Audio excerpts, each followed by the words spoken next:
Hello and welcome to Apex Instant Tips, episode 83. I'm Anton. We're brought to you every Friday at 12:05 Eastern Time. We have with us today a special guest, Hayden. Thanks again, Hayden, for joining us. It's been a while, Anton. Good to be back. Yeah. Well, we have a great 5-minute tip. After the break, I'm actually going to do a partial retraction of a tip. So anybody that wants to stick around for that can stick around for that. Hayden, I know today's tip builds on a tip we gave previously. Why don't you jump in and give us a little background? Viewers of the show will be well prepared for this tip. We're actually going to reference two different episodes. Episode 34, in which we introduced the so-called starter project template that is owned by Insum. So I refer to it as the Insum starter template. Martin D'Souza demoed how to use it. I've actually implicitly been demoing it in almost every tip that I've ever given. I use it all the time. And it's only owned by Insum in that we control the repository, but it's completely open source. Everybody can use it. In fact, I encourage you to use it. It's a great resource that's just available to the community. So. Yes, and today's tip is is encouraging people to make use of this template and then also customize it for their idiosyncratic needs for a given project. And this is quite cool. I think. Emphasis on idiosyncratic because if it's not idiosyncratic, you should make a merge request into the Insum starter template and add it. But I want to encourage people to think of to not limit themselves to universal enhancements to the application. Think, what do you need for your project that you want to be able to run from your keyboard succinctly that would be relevant to you. And so for that purposes, I'm going to actually make use of another episode that we did in which we introduced utplsql, episode 65. And so I'm going to use the utplsql demo project as an example of an idiosyncratic project, and then make an enhancements to it to demo how easy it is to add to the shortcut task menu that is made available in VS Code. Great. Well, for anybody that doesn't use the Insum starter project template, it's a mouthful. I encourage you to watch this episode anyway, because hopefully it will inspire you to start using it. It's a great, like I said, a great way to get started doing source code control with Git. So right. And I've actually already started my tip implicitly. So really, I should start sharing my screen and kick off this. Yeah, and get this timer going and get people out of here because it's Friday afternoon. Absolutely, yeah. So here on the screen, I'm showing the Insum starter template. Check it out. Use it. Check out. We'll post 34. The URL onto the screen as well. But if you Google Insum starter template, you'll get there. So here is my idiosyncratic project, the utplsql demo that I demoed in episode 65. You should also check out episode 65.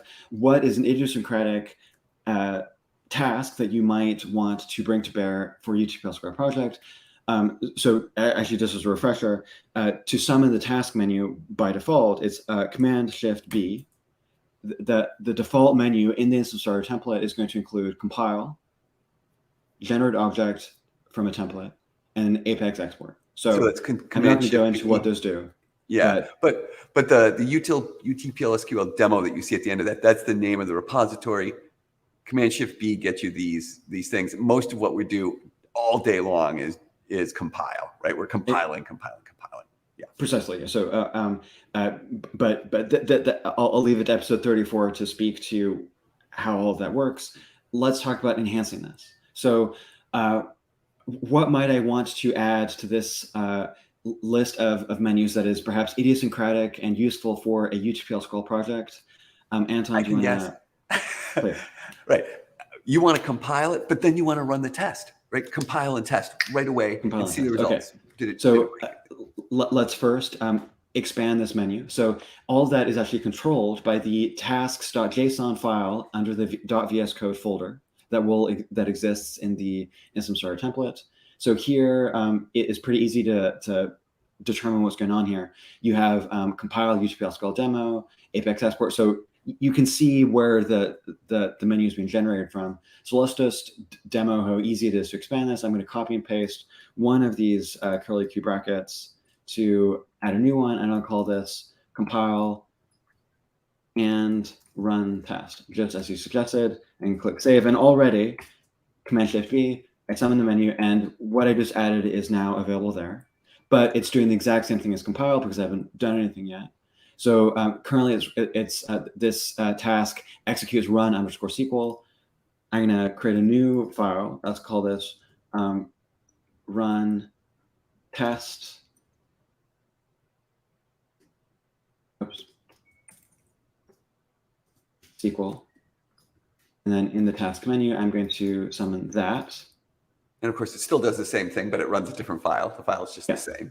So now I'm going to add it to this new file. So what does it mean to actually run utplsql? Again, I'm not going to go into the mechanics of utplsql, so I'll just skip ahead.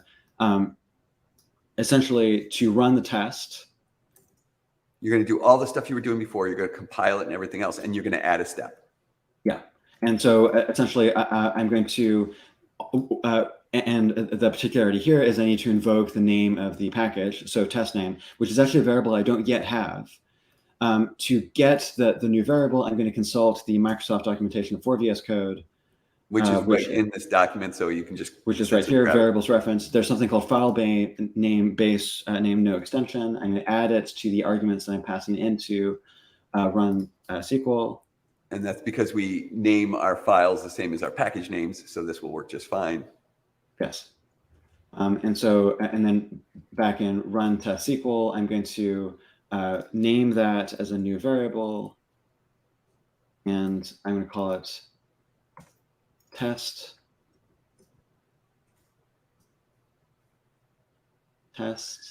name, which is what I used here, right like that. And so now when I run compile and run test,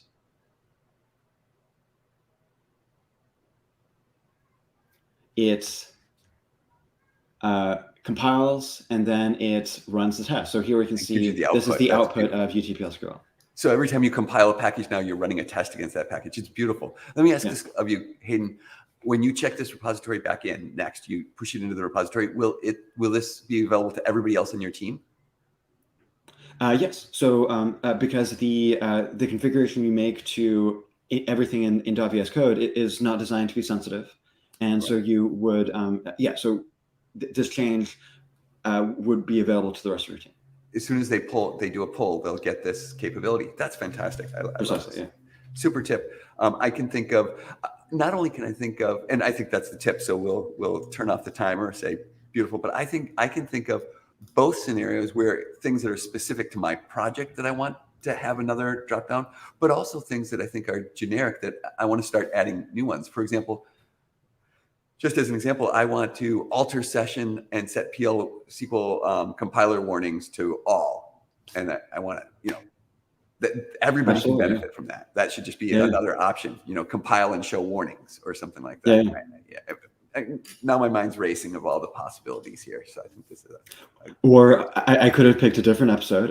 I could have compiled and then evaluate for standard compliance. So I have a view that evaluates the standards of a given package. I could have output the results of that view. Absolutely. Hey, this comment is for you. Awesome, as usual. I agree. Thank you, super, super. I have a retraction, but if you came in just for 5 minutes, if you liked the tip, do all the things, send letters to your friends, tell them about it. Get out of here. Get out of here.